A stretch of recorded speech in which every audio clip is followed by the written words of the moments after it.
Okey. Ready? Assalamualaikum dan salam sejahtera. Terlebih dahulu saya merakamkan setinggi peragaan dan terima kasih kepada semua rakan-rakan media yang hadir pada hari ini. Jabatan Imigresen Malaysia ingin memaklumkan mengenai proses permohonan kebenaran masuk dan keluar daripada negara ini bagi semua warga negara Malaysia dan warga negara asing. Ini boleh dibuat melalui single window dengan menggunakan sistem My Travel Pass. Sistem ini boleh diakses melalui laman web rasmi Jabatan Imigresen Malaysia di www.imi.gov.my ataupun di mpp.imi.gov.my. Saya ingin memaklumkan bahawa sebelum ini semua proses permohonan keluar dan masuk ke Malaysia oleh sama ada rakyat tempatan ataupun warga negara asing dibuat melalui email jabatan. Keadaan ini telah menimbulkan kesukaran dan jabatan telah menerima banyak runtutan dan aduan mengenai kelewatan untuk mereka mendapatkan keputusan sama ada diluluskan atau ditolak. Hal ini berlaku kerana terlalu banyak email yang diterima oleh jabatan. Pada satu hari, pada satu masa, jumlah email yang diterima adalah tidak pernah kurang daripada 8,000. Oleh yang demikian, Jabatan Imigresen Malaysia telah mengambil langkah proaktif dengan menambah baik sistem My Travel Pass sebagai single window bagi memudahkan rakyat tempatan dan warga negara asing untuk membuat permohonan keluar dan masuk ke negara ini. Kategori-kategori permohonan yang boleh dikemukakan melalui My Travel Pass adalah seperti berikut. Kategori yang pertama ialah permohonan masuk melalui Singapura, iaitu di bawah program RGL ataupun Reciprocal Green Lane dan juga PCA ataupun Periodical Commuting Agreement.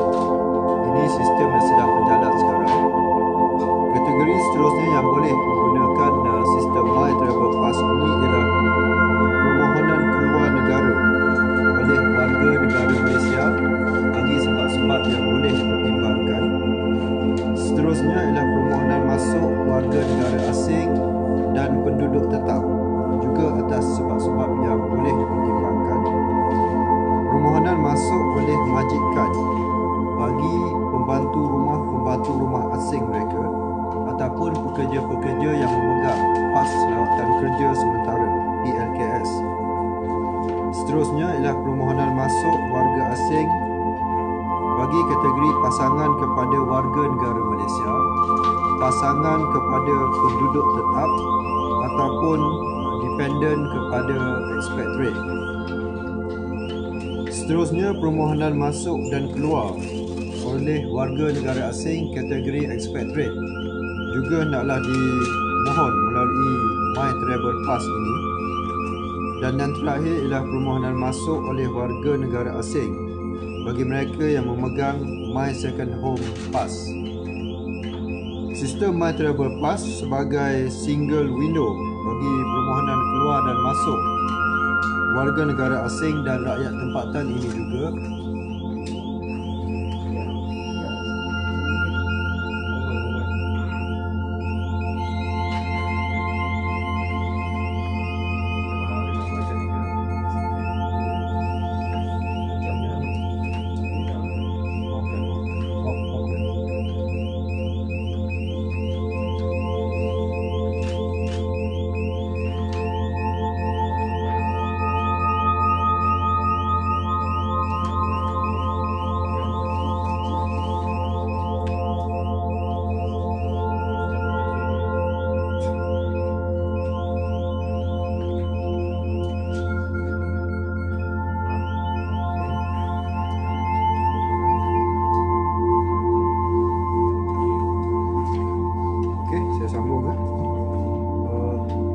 My Travel Pass sebagai single window permohonan keluar dan masuk ke Malaysia ini sebenarnya juga adalah satu inisiatif di bawah N2N, perkhidmatan E2E, seperti mana yang telah diumumkan oleh Tan Sri Ketua Setiausaha Negara baru-baru ini. Jadi sistem E2E ini bertujuan untuk meningkatkan lagi kecekapan sistem penyampaian kerajaan bagi warga negara tempatan dan warga negara asing yang termasuk dalam kategori yang dibenarkan keluar atau masuk terus ke negara ini tanpa perlu memohon kelulusan awal. Mereka masih boleh berbuat demikian tanpa perlu memohon melalui sistem My Travel Pass. Dan dalam perkara ini juga Jabatan Immigration ingin menasihatkan kepada semua rakyat Malaysia khususnya supaya sentiasa melayari laman web Jabatan untuk mengetahui sistem dan peraturan-peraturan yang terkini yang telah diputuskan oleh pihak kerajaan. Jadi kesimpulan kepada sesi media saya pada hari ini ialah semua permohonan oleh rakyat Malaysia untuk keluar negara dan semua permohonan oleh warga negara asing untuk masuk ke negara ini dalam tempoh COVID ini sekarang hendaklah dibuat melalui sistem My Travel Pass buka puasa pada hari ini 7 Oktober 2020. Terima kasih dan saya buka sekiranya ada soalan.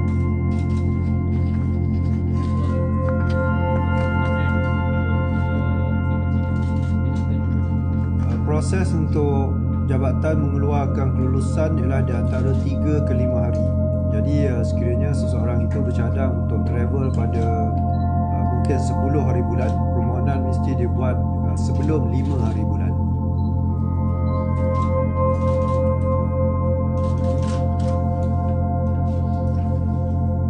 Okay, kalau sekiranya tak ada soalan, saya mengarah teknologi maklumat saya untuk membuat sedikit demonstration bagaimana sistem ini beroperasi. Okay.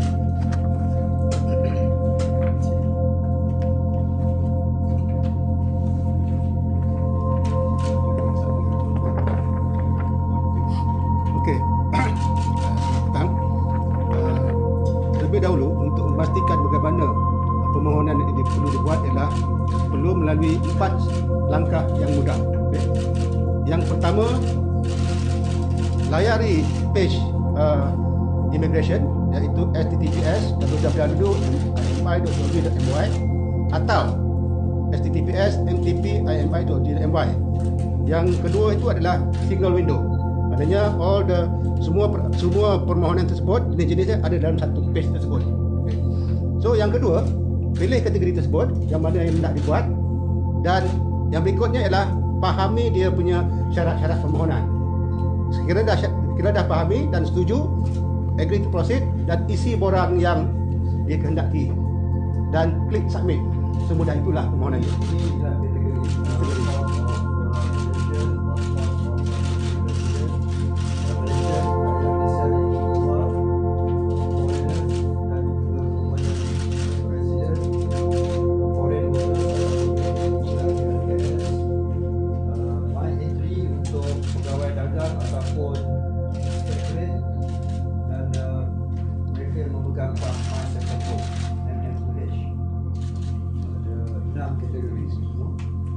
Okay.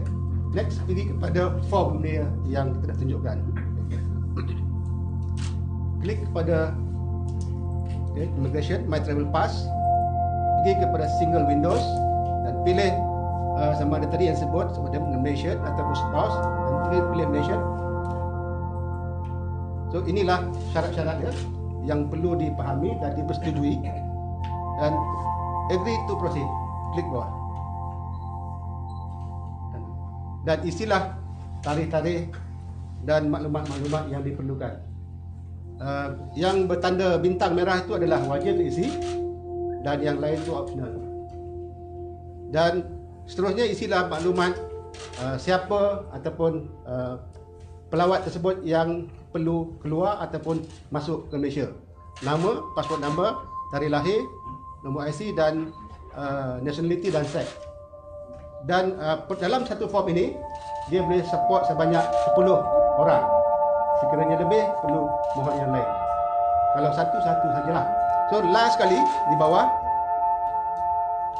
sebelum itu saya nak maklumkan juga perlu disertakan dengan dokumen sokongan. Ini penting untuk memastikan permohonan tersebut boleh diluluskan, perlu kemukakan sokongan, dokumen sokongan.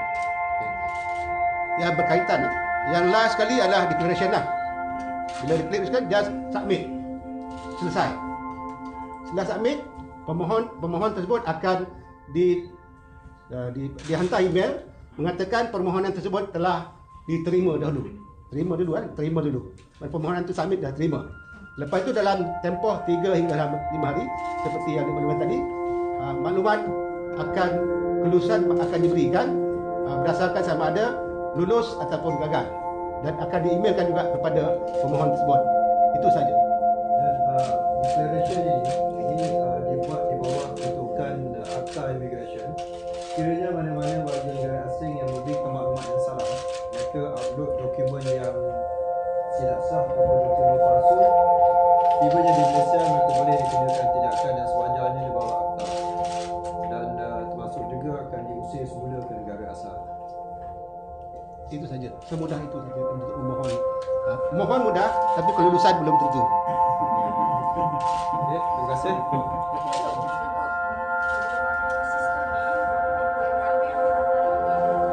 Sebelum ini tempohnya antara 7 ke 10 hari, kerana jumlah email yang diterima terlalu banyak.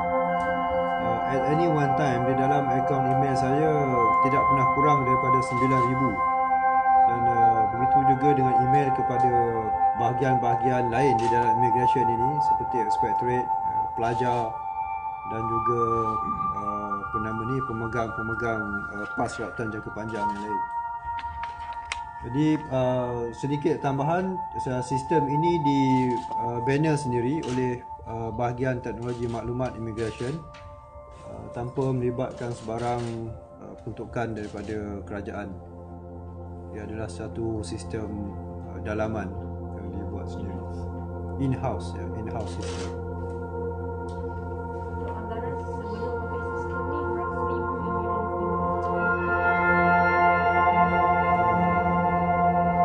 Lebih kurang antara 5 ke 7 ribu sehari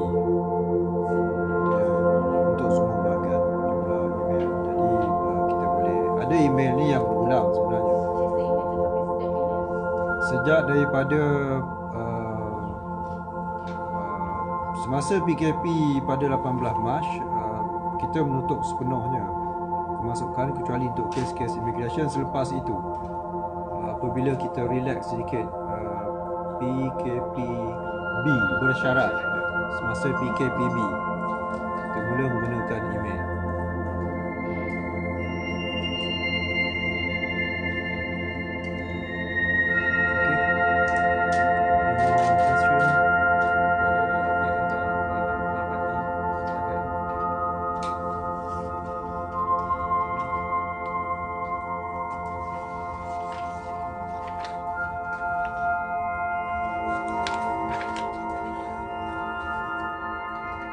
Sehingga 5 Oktober 2020, jumlah pendatang asing tanpa izin yang telah dihantar pulang ialah 26,792, dan 3 negara yang tertinggi ialah Indonesia 11,911, Bangladesh 3,855 dan Thailand 2,036. Negara keempat ialah India 2013 dan kelima ialah Myanmar 1924. Jadi usaha-usaha pengusiran ini ataupun pelantaran pulang ini sedang diteruskan oleh jabatan.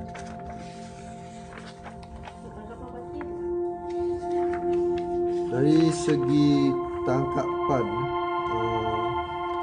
jumlah sehingga 6 Oktober mereka yang telah ditangkap adalah seramai 10,868 orang. Dan di dalam Di dalam depo buat masa ini terdapat 15,626. Saya betulkan sikit, jumlah tangkapan keseluruhan sebenarnya 31,323 bagi tahun bagi tempoh 1 Januari hingga 6 Oktober 2020. Okey, terima kasih.